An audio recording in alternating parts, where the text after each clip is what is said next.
¿Estás pensando en jugar u organizar un torneo de Tag Duel? En este video te explico las reglas.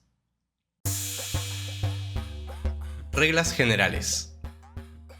Se juega en equipos de 2 personas conformados por el jugador A y B. Esto se decide al comienzo del torneo. Cada jugador tiene su propio mazo, extra deck, campo y zonas como siempre, excepto por la zona de magia de campo que es una por equipo. Cada jugador puede usar cartas en posesión de su compañero como propias. Por ejemplo, utilizar el campo de mi compañero para invocaciones de mi mano o mi extra deck. Si en mi cementerio hay exactamente 3 monstruos Dark, pero mi compañero tiene 1 o más en el suyo, no voy a poder invocar a Dark Arm Dragon desde mi mano, ya que en nuestros cementerios hay más de 3 monstruos Dark. Cada equipo tiene 16.000 puntos de vida.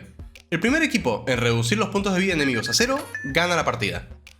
Lo mismo si un jugador cumple una condición como Exodia o si alguno de un equipo debe robar y no puede. Las partidas son a mejor de 1, con un tiempo de 30 minutos según las reglas.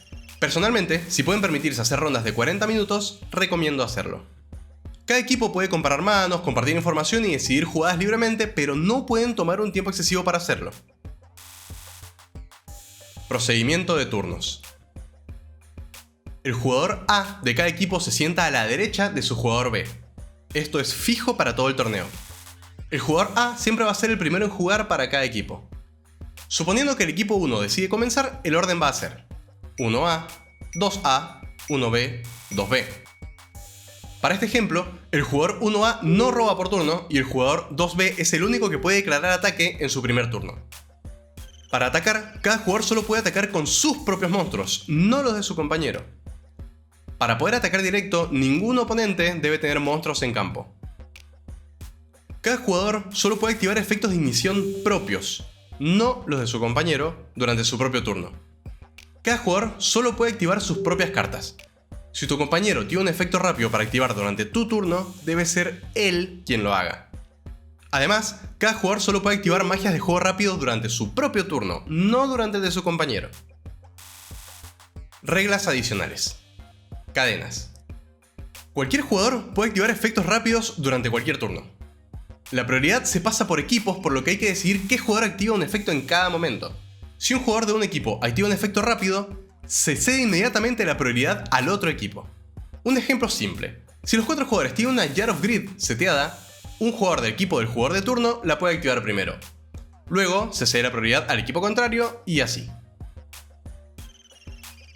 En caso de ser efectos simultáneos, el orden siempre va a ser A del turno, B del turno, A oponente, B oponente.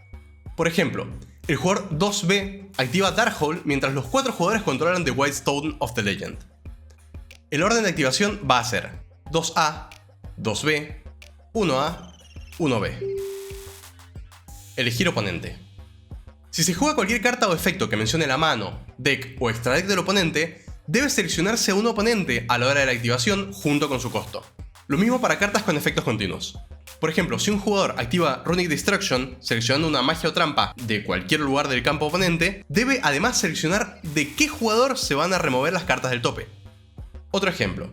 Si un jugador invoca Tristar Lycoris y no le niegan la invocación, antes de cualquier respuesta, como podría ser un Torrential Tribute, debe decidir qué oponente va a recibir daño al agregar cartas a su mano mientras esté la Lycoris boca arriba. Ahora, si una carta afecta a ambos jugadores, afectando su mano, deck o extra deck, el jugador que activa la carta debe elegir un jugador de ambos equipos. Por ejemplo, para activar Card Destruction, debe elegir un jugador válido de cada equipo. Si una carta previene que un jugador realice una acción, previene la de todo el equipo. Por ejemplo, si cada jugador de un equipo tiene una Ash Blossom, solo van a poder utilizar una de ellas durante un turno. Es decir, la restricción de la carta afecta a ambos jugadores. Otro ejemplo, si el jugador A de un equipo activa una magia rápida Runic y el jugador B de su equipo intenta entrar en Battle Phase, esa Battle Phase se va a saltear. Un último ejemplo de esto. Si el jugador A activa Reckless Greed, se van a saltear las siguientes 2 Draw Phase del equipo, no solo del jugador A. Si una carta afecta el campo, cementerio o Vanish, afecta al equipo completo. Un ejemplo para esto sería Evenly Matched. Un jugador del equipo 1 solo va a poder activar Evenly Matched desde su mano si no hay cartas ni en su campo ni en el de su compañero. Durante su resolución, El equipo 2 debe desterrar boca abajo cartas hasta controlar la misma cantidad que el equipo 1. En este caso, una sola, que sería la Evenly Match. Con esto vamos cerrando el video. Intenté traer todos los ejemplos posibles para que pueda quedar todo más que claro. De todas formas, si queda alguna duda, te invito a dejarla en los comentarios. Muchas gracias por ver y nos vemos en el siguiente video.